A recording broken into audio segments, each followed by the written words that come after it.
എടാ, ഇൽമിനും ഇലമാവിനും ഒക്കെ ഒരു സ്ഥാനമുണ്ട്. അത് നിങ്ങളാരും കളഞ്ഞു കുടിക്കരുത്. താലിമ്യങ്ങളൊരു വയലിനൊക്കെ പോവാറുന്നത് മൂപ്പര് ഇഷ്ടപ്പെടാറില്ല. വെള്ളിയാഴ്ച അവിടെ കണ്ടില്ലെങ്കിൽ ചോദിക്കും, എടാ അന്ന് ജുമാക്ക് കണ്ടില്ല.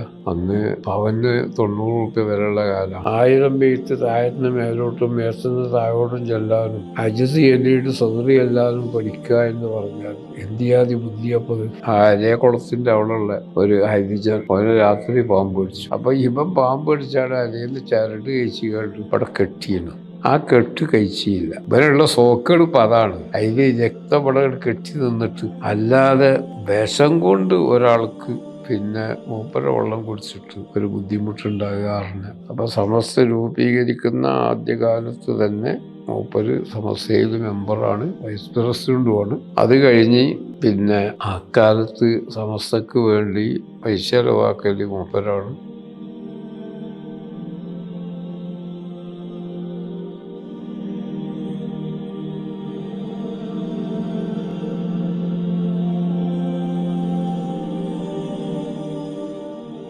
പിന്നെ മൂപ്പരുള്ള കാലത്ത് അവിടെ ആര് വന്നാലും എന്താവശ്യത്തിന് വന്നാലും അതൊക്കെ ചെലവൊക്കെ മൂപ്പരവിടെയാണ്. അത് ഗവൺമെൻറ് ഉദ്യോഗസ്ഥന്മാരാരെയും വന്നാലും അല്ലാത്തവർ വന്നാലും മുസാഫിരിങ്ങൾ വന്നാലും വേറെ ആർക്കും ആ ഭാഗത്തേക്ക് തിരിഞ്ഞു നോക്കണ സ്വഭാവമേ ഇല്ല. എന്നാൽ കൂടുതൽ ആൾക്കാരുണ്ടെങ്കിൽ ഞങ്ങളാരെങ്കിലും പോയി കാട്ട് പറയും, ഇന്ന് ചോറിനൊരു 5-6 ആളുണ്ട് എന്ന്. 2-3 ആളൊക്കെ ആണെങ്കിൽ അത് വീറൊന്നും ആദ്യം പറയലുമില്ല. നേരത്തിന് ആട് കൊണ്ടുപോകുക അല്ലാതെ. പിന്നെ മൂപ്പര് തന്നെ പ്രത്യേകം പറയും, ബാബുലിയർ വന്നാൽ ഒന്ന് പോലെ പറയണോട്ടോട് പറയും. ഒരു പൊന്നാനി ഒരു ബാബുലിയറുണ്ടായിരുന്നു, ഒരു വലിയ മനുഷ്യൻ. അത് മൂപ്പർക്ക് ഒരു സാൻ ചോറ് വേണം. അപ്പം അത് മുൻകൂർ പറഞ്ഞില്ലെങ്കിൽ അവിടെ വെച്ച ഫുള്ള് ചോറ് മൂപ്പർക്ക് സ്വന്തം വേണം. മറ്റൊന്നും ഇപ്പോൾ അവിടെ ചെന്ന് അവിടെ പറയണ സ്വഭാവമൊന്നുമില്ല. പിന്നെ വീട്ടിലാണെങ്കിൽ ഇപ്പം മൂപ്പർക്ക് 2 ഭാര്യമാരാണ് അന്ന് നിലവിലുള്ളത്. ഈ 2 ഭാര്യമാരും 2 വീട്ടിലാണ്. അപ്പം ചെലവ് തീരെ ഇല്ലാത്തൊരു മനുഷ്യരായി മാറി. മൂപ്പരും ഒരു ഭാര്യയാണ് ഒരു പുരയിലുള്ളത്, മറ്റേ പുരയിൽ ഭാര്യ ഒറ്റക്കാണുള്ളത് എന്നേ പറയണവർക്കേ ഉള്ളൂ. അതേ സ്ഥാനത്ത് കണ്ടമാനം ആൾക്കാർ അവിടെ പുരയിലുണ്ടാവും. കുറേ വിധവകളുണ്ടാവും, കുറേ യതീമികളുണ്ടാവും. അതിപ്പം അവിടെ പാർക്കാൻ വേണ്ടി വന്ന് നിൽക്കുകയാണ്. എന്തെങ്കിലും ഒരു പടി ഒരുക്കും കൊടുക്കും. എന്നാലേ വല്ല വിധവകളും അനാഥരും ഒക്കെ ആണെങ്കിൽ അവരെ കെട്ടിക്കാനുള്ള ചെലവ് അത് മൂപ്പര് തന്നെയാണ് വഹിക്കൽ. ഇപ്പം എൻ്റെ അനുഭവത്തിൽ തന്നെ ഒരു 10-15 പെൺകുട്ടികളെ മൂപ്പര് കെട്ടിച്ചയച്ചത് എൻ്റെ അനുഭവത്തിൽ തന്നെ ഉണ്ട്. അത്യാവശ്യം ആഭരണമൊക്കെ കൊടുക്കും, സൽക്കാരും കല്യാണമൊക്കെ മൂപ്പര് തന്നെയാണ് നടത്തൽ. അപ്പം ഇങ്ങനത്തെ ഒരു സ്വഭാവമായിരുന്നു അദ്ദേഹത്തിനുണ്ടായിരുന്നത്. പിന്നെ മുത്തഅല്ലിമീങ്ങളോട് പൊതുവിൽ ഒരു വലിയ സ്നേഹമുള്ള മനുഷ്യനാണ്. മുത്തഅല്ലിമീങ്ങളൊരു വയലിനൊക്കെ പോവാറുന്നത് മൂപ്പര് ഇഷ്ടപ്പെടാറില്ല. വെള്ളിയാഴ്ച അവിടെ കണ്ടില്ലെങ്കിൽ ചോദിക്കും, എടാ അന്ന് ജുമാക്ക് കണ്ടില്ല. അപ്പം ഞാൻ വയലിന് പോയിനി എന്ന് പറഞ്ഞാൽ പറയാൻ എന്തിനു പോയിനി. വയല് പറഞ്ഞ് പഠിക്കാനാണെങ്കിൽ ഇവിടെ സമാജമുണ്ട്, പിന്നെ ഇവിടെ പള്ളിയുണ്ടല്ലോ, ഇവിടെയും പ്രസംഗിച്ച് പഠിക്കുക. പിന്നെ പോകാറുള്ളത് പൈസക്ക് വേണ്ടി പോവാണ്. അത് ഞങ്ങളോട് പറഞ്ഞില്ല, നിങ്ങൾക്ക് പൈസക്ക് ആവശ്യമുണ്ടെങ്കിൽ എന്നോട് ചോദിച്ചോളുണ്ട്. എടാ, ഇൽമിനും ഇലമാവിനും ഒക്കെ ഒരു സ്ഥാനമുണ്ട്. അത് നിങ്ങളാരും കളഞ്ഞു കുടിക്കരുത്. നമ്മളൊരു എരപ്പന്മാരായി നടക്കുക, ആ പണി ഉണ്ടാകരുത് എന്നാണ് മൂപ്പര് ഉപദേശിക്കുക. പിന്നെ ചികിത്സ, നല്ല ഒരു ചികിത്സ അവിടെ ഉണ്ടായി. എന്നാൽ അതിനൊന്നും പ്രതിഫലം വാങ്ങൂല. ഒരിക്കൽ കാളികാവോ ഇവിടെയുള്ള ഒരാളാണ്. അയാൾ വയറുവേദനയായിട്ട് 1-2 ഓപ്പറേഷൻ വരെ കഴിഞ്ഞതാണ്. അങ്ങനെ പിന്നെയും വയറുവേദന തുടങ്ങി. അങ്ങനെ ആരോ പറഞ്ഞ് കേട്ട് വന്ന് ഒന്നൊക്കെ സംസാരിച്ചു. അപ്പോൾ ഒരു 10-15 ആൾക്കാരുണ്ട് അവിടെ. അപ്പോൾ ഇയാൾ പറഞ്ഞു ദ്വാരക്കണം. ഇയാൾക്കൊരു ചികിത്സയൊക്കെ കൽപ്പിച്ചു, ദ്വാരക്കണം പറഞ്ഞു. ആ മൂപ്പര് പറഞ്ഞു, ദുആന്റെ മുമ്പ് സദക്ക ചെയ്യൽ ഇജാബത്തിന് ഏറ്റവും നല്ലതാണ്. മൂപ്പര് എന്താ വേണ്ടത് ചെയ്യാലോ. എന്നോട് പറഞ്ഞുള്ള ഈ കമ്മോക്കാലിൻ്റെ വീടിൽ പോയി കണ്ട് ചായ കൊണ്ടുവരാൻ പറയാം. അങ്ങനെ ഞാൻ പോയി അവിടെയുള്ള ആളൊക്കെ നോക്കി ആളെണ്ണം കണ്ട് ചായയും നീന്തർപ്പായും കൊണ്ടുവരാൻ പറഞ്ഞു. ഏതായാലും മുതലാളിൻ്റെ വകയാണല്ലോ, കിട്ടുന്നത് പോന്നോട്ടെ എന്നാണ് ഞാൻ മനസ്സിലാക്കി. അങ്ങനെ ചായയൊക്കെ കുടിച്ച് മൂപ്പര് വേർക്കും ചെയ്ത് അങ്ങനെ പോകുമ്പം മുതലാളി പൈസ നിങ്ങൾ കൊടുക്കാൻ പാടില്ല, ഇവിടെ വന്നിട്ട് ചായ കുടിച്ചിട്ട് പൈസ നിങ്ങൾ കൊടുക്കുക എന്ന് പറഞ്ഞാൽ അത് എനിക്ക് ഭക്ഷണത്തരല്ലേ. അപ്പോൾ ഞാൻ പറഞ്ഞതിൽ നിങ്ങൾ തെറ്റിദ്ധരിച്ചതാണ്. സദക്ക ചെയ്തിട്ട് ദ്വാരുന്ന ഇജാബത്ത് എന്ന് പറഞ്ഞത് സദക്ക നിങ്ങൾ ചെയ്യുക എന്നില്ല. ഒരു സദക്ക നടന്നിട്ട് അതിൻ്റെ ബേക്കിൽ ദ്വാർക്കുക, അതാര് ചെയ്താലും മതി, നിങ്ങൾ പോയി കോളിയ. അപ്പോൾ എനിക്കും തോന്നി പറിച്ചവനെ നീന്തലൊന്നും വാങ്ങേണ്ടില്ല. അങ്ങനെ ഇയാളുടെ സോക്കളൊക്കെ മൂപ്പരുടെ ചികിത്സമ്പൽ മാറിയതിന് ശേഷം മൂപ്പരിന്ന് വന്നു. വന്ന് കേട്ട് ഇതേ വന്നത് വെച്ചു, എനിക്കിപ്പോൾ സോക്കളൊന്നുമില്ല, അപ്പോൾ മാറിയെന്ന് പറഞ്ഞു. പിന്നെന്തിനേ പോന്നു വെച്ചു, ഇവിടുന്ന് ദ്വാർക്കണം പറഞ്ഞു. ഞാൻ ദ്വാർന്നു. അങ്ങനെ മൂപ്പര് ഒരു 100 രൂപേൻ്റെ നോട്ടെടുത്തു. അപ്പം അന്ന് 100 രൂപ എന്ന് പറഞ്ഞാൽ അതൊരു സംഖ്യയാണ്. ഇപ്പം ഇന്നത്തെ 100 അന്ന് പവന് 90 രൂപ വരെയുള്ള കാലമാണ്. അപ്പോൾ ഇത് കൊടുത്തപ്പം എനിക്ക് എന്താ വെച്ചു, അത് ചായക്കാണ്. ചായക്ക് എനിക്ക് പൈസ ഉണ്ടല്ലോ, അപ്പം നിങ്ങളൊക്കെ ചായ കുടിച്ചു, ഞാൻ കുടിച്ചില്ലല്ലോ. ഞാൻ പീടികയിലെ ചായ കുടിക്കാറില്ല.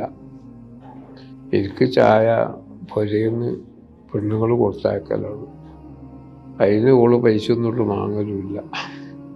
അപ്പോൾ ഇയാൾ പിന്നെയും ഇതെന്തായാലും ഇവിടുന്ന് വാങ്ങണം, ഇല്ല ഞാൻ ആരോടും ഒന്നും വാങ്ങലില്ല, എനിക്കതിന് ആവശ്യമില്ല.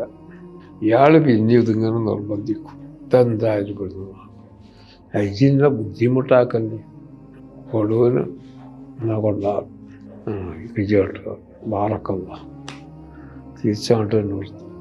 അപ്പോൾ മൂപ്പരാണ് പോയപ്പം ആരോ ഒന്ന് പറഞ്ഞു, ഇങ്ങനെ ബുദ്ധിമുട്ടായി കേട്ടോ ആരെങ്കിലും തരുമ്പെന്നാലോ വാങ്ങിക്കൂടെ, ഇനിയിപ്പെടുക്ക് വേണ്ടെങ്കിൽ ഞങ്ങൾക്കായിരിക്കും തന്നൂടെ. അതിന് മൂപ്പര് പറഞ്ഞു, ഇവിടെ ഈ മുത്താലിമീങ്ങളൊക്കെ വളരെ പാവപ്പെട്ടവരാണ്, ഇവിടെ വരുന്നവരോടൊക്കെ അവർക്ക് എന്തെങ്കിലും ഒന്ന് കൊടുത്തേക്കെന്ന് പറഞ്ഞാൽ ആൾക്കാർ കൊടുക്കും, പക്ഷേ എൻ്റെ നാവ് അതിന് പറ്റൂല. അപ്പം അങ്ങനെയാണ് മൂപ്പരെ ചികിത്സയുടെ അവസ്ഥ ഉണ്ടായിരുന്നത്. മൂപ്പര് ജീവിച്ചിരിക്കണ കാലത്ത് ഒരു വിഷം ഏറ്റിട്ട് ഒരു മനുഷ്യനും ഒരു ഹോസ്പിറ്റലിലും ഒരു ഡോക്ടറെ അടുത്തേക്കും പോയതായ അനുഭവമല്ല. അതിഞ്ഞ് പാമ്പാവട്ടെ, പ്രാന്തനായാവട്ടെ, വേറെ വല്ല വിഷമാകട്ടെ, എന്തായാലും ശരി.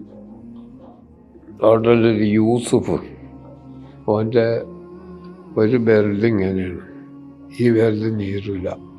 അതിന് കാരണം ഒരു മുരിക്കിൻ്റെ മുള്ളുകുത്തിയതാണ്. അങ്ങനെ മുള്ളുകുത്തി ഈ വിരൽ കുറച്ച് വീങ്ങി. അങ്ങനെ അന്ന് ചെറുപ്പം മൂപ്പരടുത്ത് വന്ന് മൂപ്പരൊക്കെ നോക്കിയിട്ട് വെള്ളം മതിച്ച് കൊടുത്ത് എന്നിട്ട് പറഞ്ഞു, മാധവൻകുട്ടിനൊന്ന് കാണിച്ചു തരേണ്ടിയാണ്. എനിക്കപ്പം തന്നെ സംശയം, എന്താ പോയി മാധവൻകുട്ടിനെ കാണിക്കാൻ പറഞ്ഞു, പഴയക്കാൾ വലിയ എന്തെല്ലാം കേസ് വരുന്നുണ്ട്, ഡോക്ടർമാരൊക്കെ വഹിച്ച പല കേസും ഇവിടെ വരുന്നുണ്ട്, പിന്നെ ഇതിപ്പോൾ ഒരു മുരുക്കിൻ്റെ ഒരു മുള്ളുത്തിയതിന് പറയത്തക്ക പ്രശ്നം തൊട്ട് ഇതില്ല. ഒരുപാട് പോയി, ഓര് ഡോക്ടറെ അടുത്തേക്കൊന്നും പോയില്ല. പിറ്റേന്ന് വീണ്ടും വന്നു. അപ്പോൾ കൈ ഇവിടുന്നാടൊക്കെ വീണു. ഞങ്ങളോട് ഇന്നലെ പറഞ്ഞില്ല, അത് ഡോക്ടറെ ഒന്ന് കാണിച്ചാൽ അപ്പോഴും ഓല എത്ര കണക്കിലെടുത്തില്ല. അതിപ്പോൾ ഇതിനകത്തുള്ളൊന്നുമില്ലല്ലോ. അതിലെ പിറ്റേന്നെങ്കിൽ കൈ ഒന്നായിട്ട് വീങ്ങി. വന്നപ്പോൾ മൂപ്പര് കുറച്ച് ശക്തിയായിട്ട് തന്നെ പറഞ്ഞു. അങ്ങനെ ഒരു പോയി തിരങ്ങാടി കൊണ്ടുപോയി. അവിടെ ചെന്ന് അത് ഓപ്പറേഷൻ ചെയ്യണമായിരുന്നു. ഓപ്പറേഷൻ ചെയ്താൽ മാത്രം ആവില്ല, പിന്നെ വിരലെന്തായാലും നീരൂല, പിന്നെ വിരൽ മടങ്ങിയേ നിൽക്കുള്ളൂ. അങ്ങനെ ആ ഓപ്പറേഷൻ ചെയ്ത് ആ വിരൽ അങ്ങനെയാണ്. അതേ സ്ഥാനത്ത് അതിനേക്കാൾ വലിയ എന്തെല്ലാം പ്രശ്നങ്ങൾ അവിടെ വരുന്നു. ആരടുത്തേക്കും പോകാൻ പറയണില്ല. എനിക്ക് തന്നെ ഇവിടെ ഒരു കുരുണ്ടായി, ഒരു കുരുവാണ്. അത് അന്ന് ഞാൻ അൽഫി ഓതണ കാലമാണ്. അപ്പം അന്ന് മൂപ്പരുമായിട്ട് വലിയ ടച്ചില്ല. രണ്ടാമത് വയസ്സിൻ്റെ അടുത്തു നിന്നാണ് അൽഫി ഓതൽ. അപ്പം മൂപ്പരുടെ അടുത്തേക്ക് പോകാൻ അന്ന് ഭയങ്കര പേടിയാണ്. അവിടെ ചെന്നാൽ എന്താണോ ഓതുന്നത് അൽഫിയാണ്. എന്നാൽ ഇത്രാമത്തെ ബെയ്ത്തൊന്നും ഇല്ല, ആ നമ്പറിട്ട ബെയ്ത്ത് ചെല്ലണം. ബെയ്ത്ത് ചെല്ലിയാലും പോരാ, അതിൻ്റെ ആശയം പറയണം. ഇല്ലെങ്കിൽ അപ്പം എന്തെങ്കിലുമൊക്കെ പറയും. എടാ കണ്ടോലെ മുതൽ തിന്നാനായിട്ട് നടക്കുക, കിതാബ് ഓതി പഠിച്ചാതെ. ഞാൻ അൽഫിയ 11ാമത്തെ വയസ്സിലാണ് ഞാൻ അൽഫി ഓതിയത്. ഒരു കൊല്ലം കൊണ്ടാണ് ഞാൻ അൽഫി ഓതി തീർത്തത്. അന്ന് 1000 ബെയ്ത്ത് ഞാൻ ആദ്യത്തിന് അവസാനം വരെ ചൊല്ലും, അവസാനത്തിന് 1 വരെ ഇങ്ങോട്ടും ചൊല്ലും, അജ്സ് ചൊല്ലിയിട്ട് സുദൂറും ചൊല്ലും. അപ്പം നമ്മൾക്കൊക്കെ ഒരു ബെയ്ത്ത് ഇപ്പോൾ അജ്സ് ചൊല്ലിയ സുദൂറി അല്ല നമ്മളോട് ചോദിച്ചില്ല. ഖാജ മുഹമ്മദ് ബോബിന് വാലിക്ക് ആയാൽ തന്നെയും അജ്സാണ് ആദ്യം ചൊല്ലിയെങ്കിൽ സുദൂറി ചൊല്ലണമെങ്കിൽ പിന്നെ നമുക്ക് കഴിയൂല. ഫാത്തിഹ സൂറത്ത് ഒരായത്ത് ഓതിയാൽ അതിന് മുമ്പത്തെ ആയത്ത് ഏതാണെന്ന് നമുക്ക് ഓതാൻ കഴിയൂല. അതേ സ്ഥാനത്ത് 11 വയസ്സിൽ അൽഫി ഓതിയിട്ട് 1000 ബെയ്ത്ത് താഴത്തിന് മേലോട്ടും മേത്തുനിന്ന് താഴോട്ടും ചെല്ലാനും അജ്സ് ചൊല്ലിയിട്ട് സുദൂറി ചെല്ലാനും പഠിക്കുക എന്ന് പറഞ്ഞാൽ എന്ത് ചെയ്യാതി ബുദ്ധിയപ്പത്. അപ്പം അങ്ങനെ എന്നാൽ പേടിയായിട്ട് പോകാനും. അപ്പം അവിടെ ഒരു ബേരു പറഞ്ഞിട്ടൊരു കച്ചവടക്കാരുള്ളൊരു വൈദ്യരുണ്ട്. പിന്നെ ആയുസം കുട്ടൂലിയാർ ഞങ്ങളറിയാറില്ല. മൂപ്പരൊരു അസ്മാകാരനും ഒക്കെ പാടെയാണ്. ഇവർ രണ്ടാളും കൂടി ഷെയറാണ് ഈ കച്ചവടം, മരുന്ന് കച്ചവടം. അവിടെ ചെന്ന് ഇയാണ്ട് ഞാൻ പറഞ്ഞു. അപ്പോൾ ഓൻ അതിന് ഈത്തപ്പഴത്തിൻ്റെ കുരു അരച്ചിക്കാട്ട് തിന്നിട്ടാൽ മതിയും പറഞ്ഞു.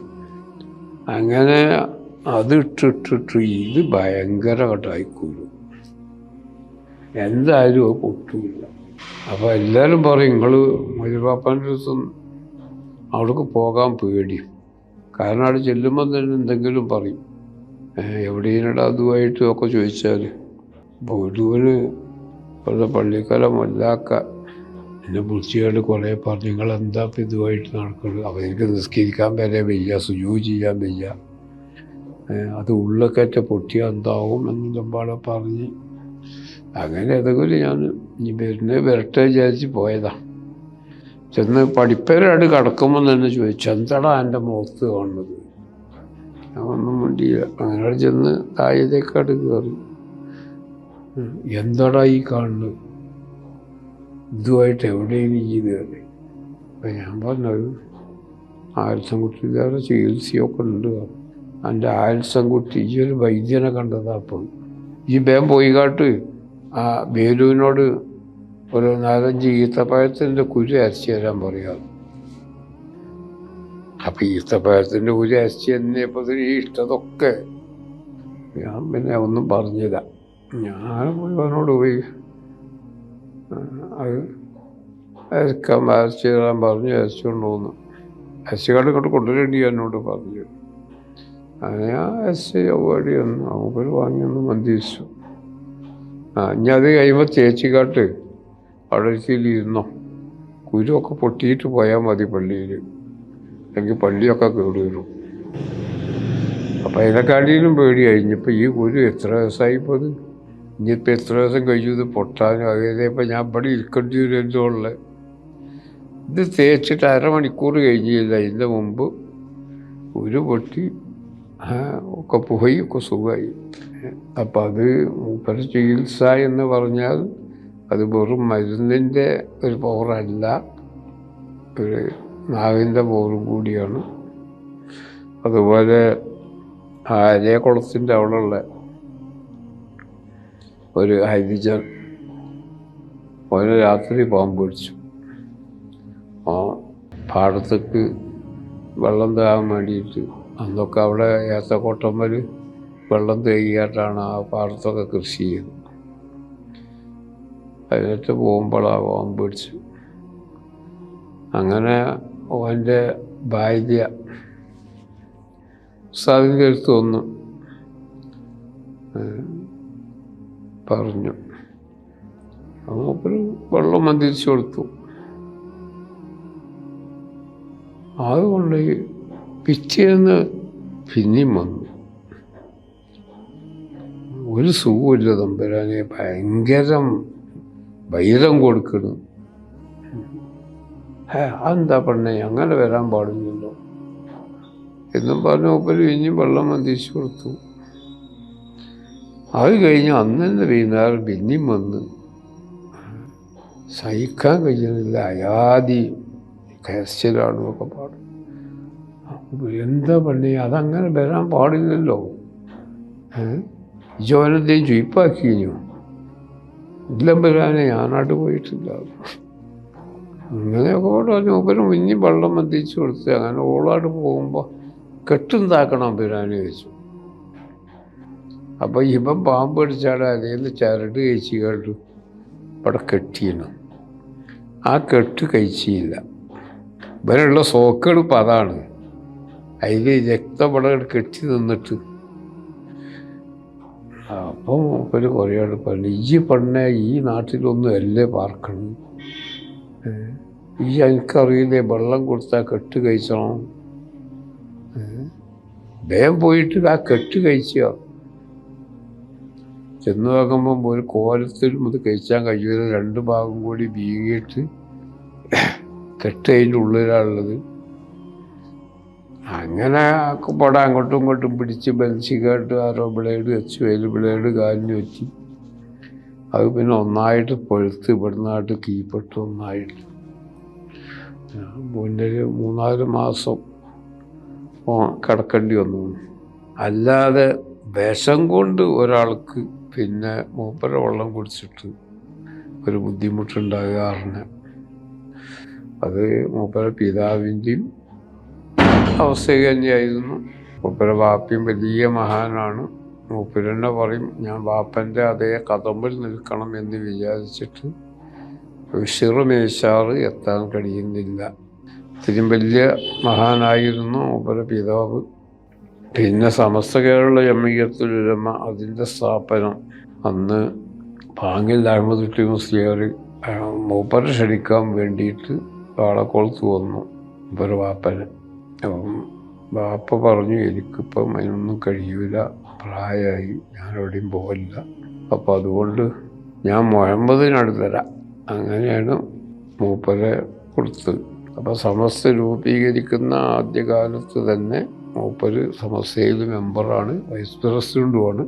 അത് കഴിഞ്ഞ് പിന്നെ അക്കാലത്ത് സമസ്തക്ക് വേണ്ടി പൈസ ചെലവാക്കൽ മൂപ്പരാണ്. മുഷാവറക്ക് പോകുമ്പം മൂപ്പര് തലേന്ന് പോകും. എന്നിട്ട് അവിടെ ഭക്ഷണമൊക്കെ ഏർപ്പാട് ചെയ്യും. റഹ്മാനിയ ഹോട്ടലിൽ നാളെ എത്ര ആൾക്ക് ഭക്ഷണം വേണം, അതിൻ്റെ ബില്ല് വാങ്ങി പൈസയും കൊടുത്തിട്ടാണ് മൂപ്പര് പോരുക. ഇല്ലെങ്കിൽ മുഷാവറക്കാരും ഉണ്ടാവില്ല, സ്വന്തം കയ്യിൽ നിന്ന് പൈസ ചിലവാക്കിയിട്ട് വരണം.